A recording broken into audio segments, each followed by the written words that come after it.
Hi, we're going to do a little bit of work with absolute value and work through the lesson. Really wish we could be together, but take you through it step by step and give you opportunities to collect points.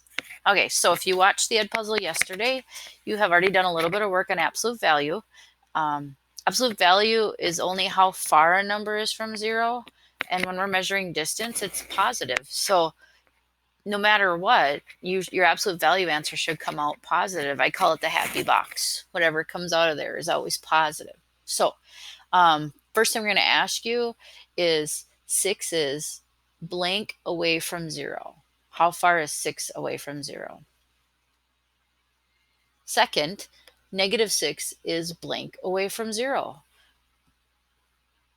And then down below here, we have the notation. So this is the bars for absolute value, and this says the absolute value of 6 equals, and this one says the absolute value of -6 equals. All right, we're going to go on to more of the lesson, and we're going to take that and start playing around with it with math. So this says the absolute value of 5 plus the absolute value of -5 equals what? Hopefully you said it equals 10. And you didn't get tricked because the absolute value is 5 and the absolute value of -5 is still 5. All right, let's try another one. This one says 2 times the absolute value of -17 plus 3. What will you get? All right, hopefully you caught that this is really 2 times 17 because the absolute value of -17 is 17.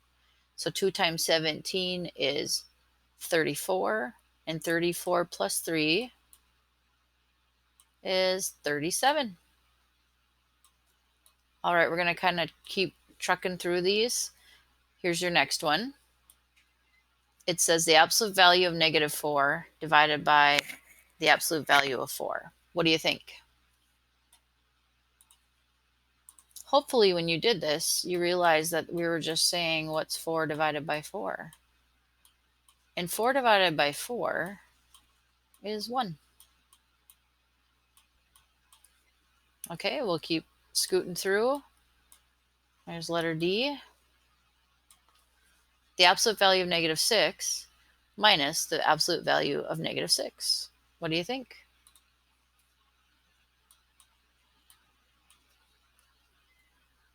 Hopefully you said it was 0 because the absolute value of -6 is 6, still 6, and 6 minus 6 is 0. All right, next one. Oh, this one's kind of tricky because there's something lurking outside of the absolute value. So this says the opposite of the absolute value of 8, or -1 times the absolute value of 8. What do you think? The correct answer is -8. So the happy box still kicks out an 8, but you have a negative waiting outside to turn it negative again. All right, and I think there is one more of these. Absolute value of 0. What's your answer? The answer is 0, because 0 is 0 away from 0. Great. All right, we're going to keep trucking through, going to the next screen. Now we're looking at the graph. So I'm going to hide a little bit of this so that we can just focus on the graph part of it. I've set it up as a table. To the untrained eye, you might not know what to look at on the screen. This is the equation we're using, and notice function notation. We're trying to get used to writing f of x instead of y, and then the absolute value. So you're going through here, and we're filling in this table. So what's the absolute value of -3? 3. What's the absolute value of -2? 2.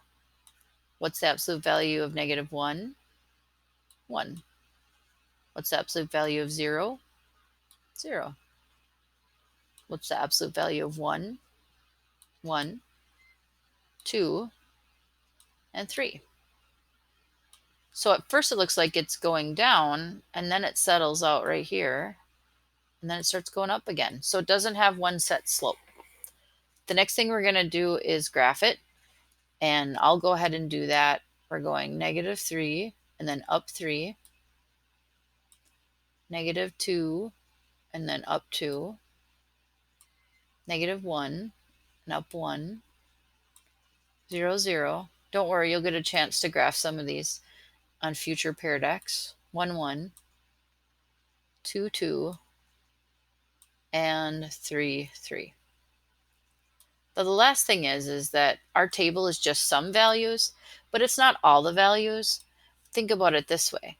You could really find the absolute value of 3.5. It would just be 3.5.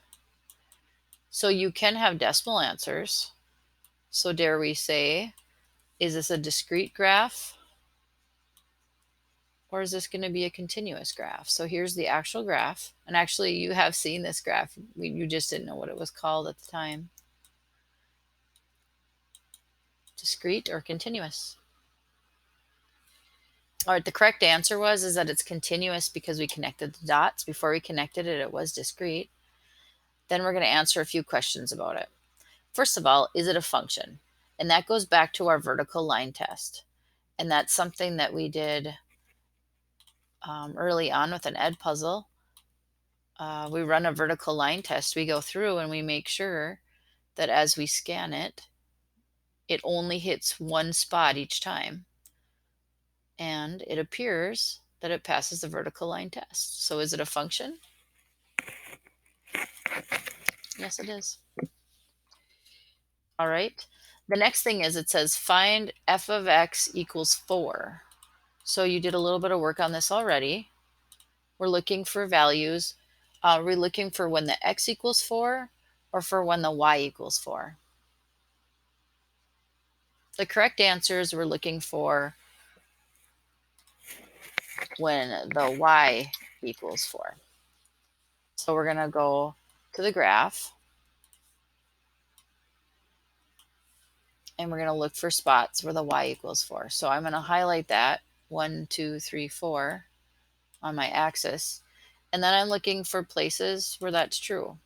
So I'm looking for along here. And it turns out the two spots where the graph hits 4 is actually at what two places?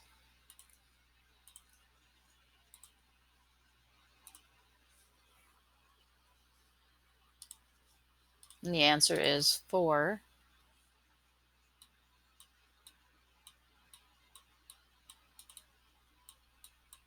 and -4. Okay, how many solutions will you have on an absolute value problem? Is it always 2? We always have 2 spots where it hits. The answer is no. You could have 2 spots where it fits, or hits, I'm sorry. There's this one special spot right here where if that's the case, it only hits one spot. And then there's a lot of places where if you tried to find, a solution, it doesn't hit it at all.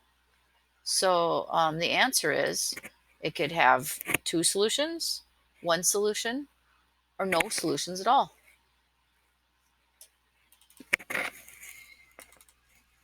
So I'm going to type that in for you.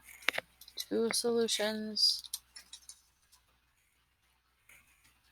1 solution, or 0 solutions. Okay, so then immediately after that, it asks you, when is the graph equal to -2? And then I'm going to scoot this little line down to where -2 is.